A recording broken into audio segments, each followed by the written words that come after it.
Selby!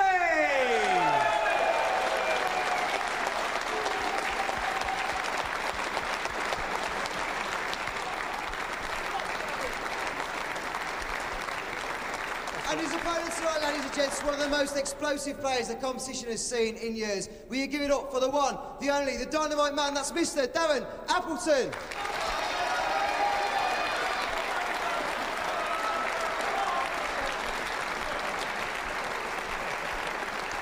Darren Appleton, the number 6 seed in this event, up against, well, someone who many might think is a surprise package, not any of us.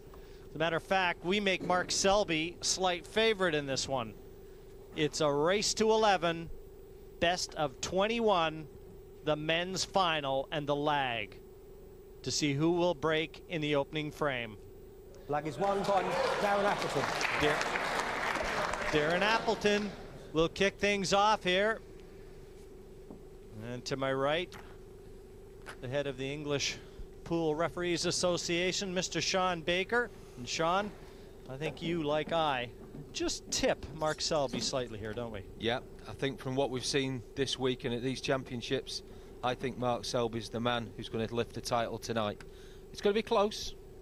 I mean, Darren's going to have to lift his game from the semi-final and quarter-final performances, but I think Mark will just edge this final. Probably 11-8, I think. Well, I'm not placing a bet until I find out what the Fox says. First frame, Darren Appleton's break. The English captain, Lee Kendall. Lee, I'm all over whoever you like here. Well, it again is a very, very close call. From the 8-ball pool, you've got Darren Appleton and the silky snooker player, Mark Selby. I slightly favour Selby just on current form. Got the yellow in the side. Yellow ball certainly going to be taking yellows here. Beat Chris Melling as we see that break cue employed here again by Darren Appleton. Chris Melling asked Darren if he could borrow the break cue for that semi-final. Darren said, no, I don't think so, Chris. You're on your own. Red ball's nominated. He's actually decided to go reds, and I think it's because he hasn't got a yellow, to be honest. 30 seconds. We see from the overhead shot there. I think it's safe to say you're not going to see many tactical battles in this final.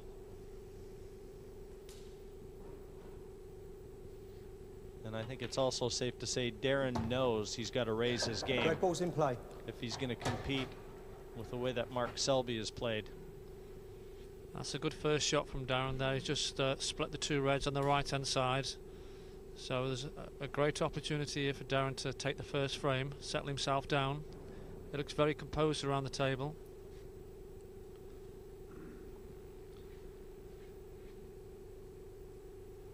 And you heard Darren in the pre-match interview just alluding to the fact that he had beaten Selby 8-0. Now, Lee, on my records, that was in this tournament back in 2003. Is that the only time they've played? It's the only time they've played in competition. I think they've practiced together, but only in competition. It's the only proper true record of a match we've got. I did actually see that match, and Darren never missed a ball, so Mark Selby didn't do anything wrong in that match.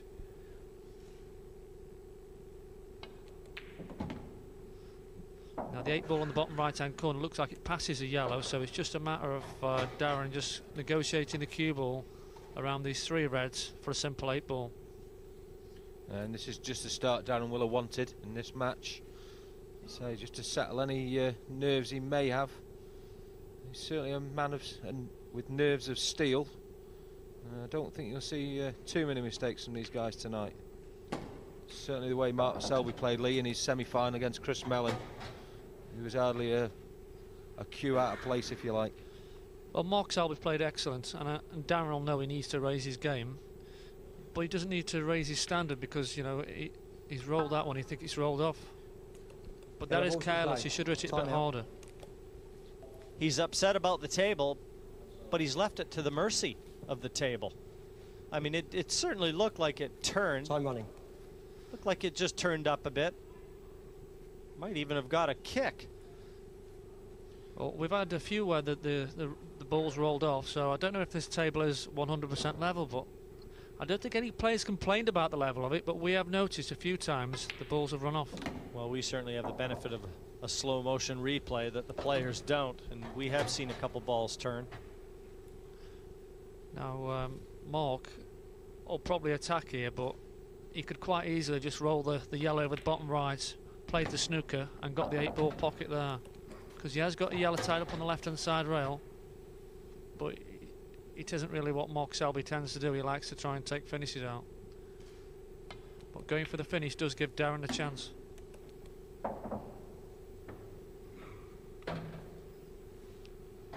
The sensible shot is just to roll the white behind the 8-ball.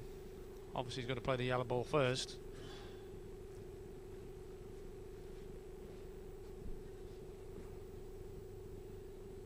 Taking lots of time, and that was a quick glance to check the clock. 60 seconds with which to play a shot, and you'll be warned at 30 seconds. We just heard that call there. Well, he's obviously feeling confidently here, or is he going to play the snooker now? No, he's going. Sorry, Sean. He's going to take the cue ball up the table and play it down the rail. And that's just how Mark plays. He doesn't like to play the snooker. A lot of 8-ball players would have just rolled the yellow over the bag and got the snooker and made sure of the frame. And Lee, what better way to punish Darren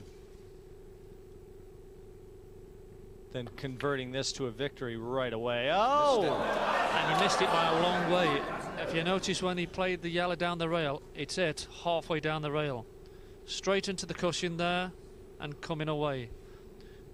It would have been an injustice if that yellow would have gone. Well, Darren could have got the cue ball a little bit further into the middle of the table. He's left himself a little tester, but for somebody of Darren's standards, you would expect him to make this quite easily. And make it he does. So Darren Appleton can breathe a sigh of relief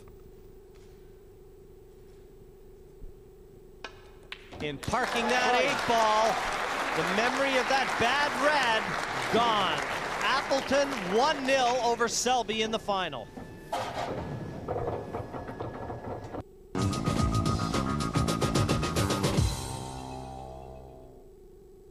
Appleton happy with the rack, and at 1-1, the number 6 seed going to be looking for a ball down on this break in frame number 3.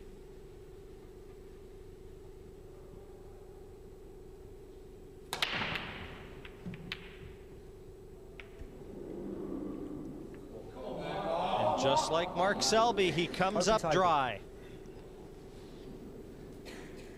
Yeah, and the balls have split well. There is a few problems on the table still. A couple of balls at the bottom left-hand corner look to be together. The yellow looks so it doesn't go in there. So he may need to develop that. It is the yellows he's chosen. Yellow ball's in play. Yeah, he does pass into the bottom left-hand corner. Going to can into the yellow and the black. And this shot will open the whole frame up. Very good shot. In prime position now. Yeah, this is just what Mark will wanted after taking that second frame to level the match up. He will definitely want to come to the table and get into this rhythm we've seen in his previous matches. He gets into this nice steady rhythm, and he's not rushing. He just takes his time, goes around the table, gets down and plays, with a nice cue action that we'd expect.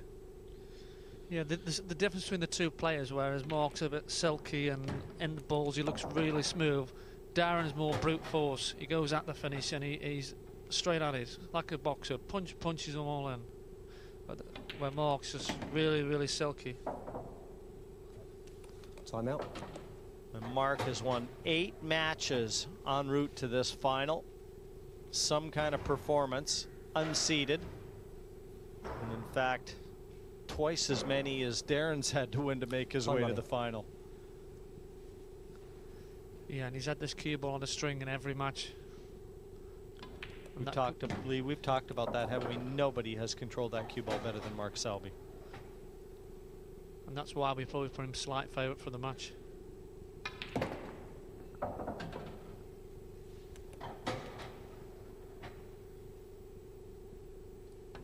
Selby takes his first lead at this men's final.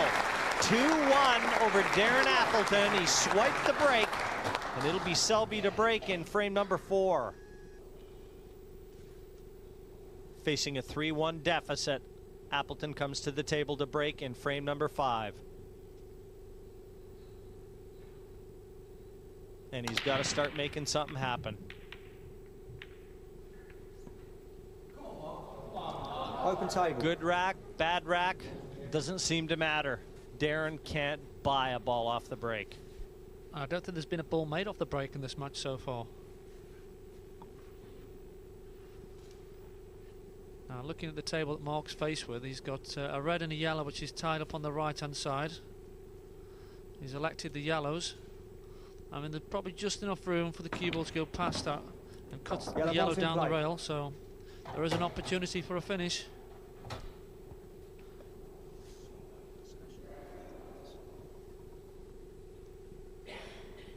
And I'm sure that's what Mark will be doing, having to go for the finish. Lee, he just looks so composed, so controlled. You know, he's almost intimidating watching him, even from the comm box. Yeah, he looks the ultimate professional, very, very cool. When he speaks to him off the table, he's no different. He's a nice lad.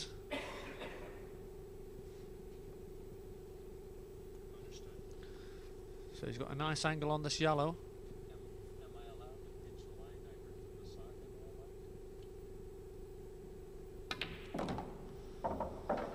He just knocks these colors in with robotic regularity.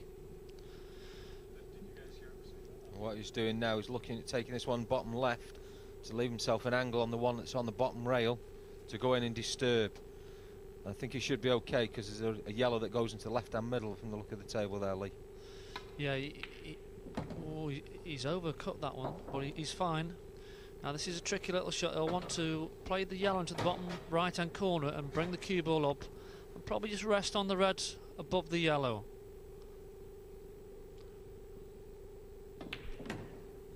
Oh, he intended cannoning the red out of the way and he's missed it. And this is a headache. And one for which he's not going to be able to find an aspirin.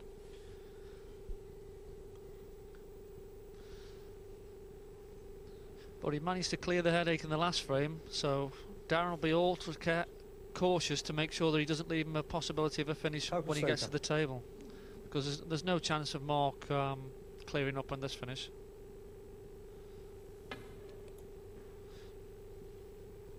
See the spin on that cue ball. Red ball's in play. And clearly illustrated with that spotted white. Yeah, and he must have called a total snooker there because he had 2 cushions before he contacted the yellow, so then he didn't need to hit a rail. I don't think you'll see him going for the finish. That's exactly what he's decided to do, is just play a bit of safety. He wasn't too bothered that he didn't get the pocket because there's no yellows that need to go past that at the moment. It's just a case of containing Mark Selby. If he moves the yellow, the one that he's pointing at, he knows that Darren's ball's going to be promoted. I'll tell you what, he's looking as if he could get behind it and maybe knock it into the opposite corner, the opposite middle pocket. It's a dangerous shot, this is. And I was just going to say, he could be locked behind the red.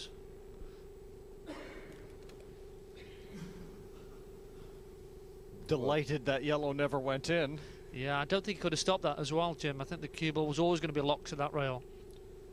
And I tell you what, you can tell you now that Darren Appleton is not going to be impressed with this. You know, he probably feels Mark's having all the run at the moment. And well, I think he would have been quite happy because, you know, it wasn't touching ball, he just tapped him behind it, so he's going to force Mark Selby to try and get out the snooker, and there's a fair chance he's going to extract 2 shots if he does that. Total snooker. I mean, Mark could possibly just roll up behind the red and force Darren to go with 1 visit.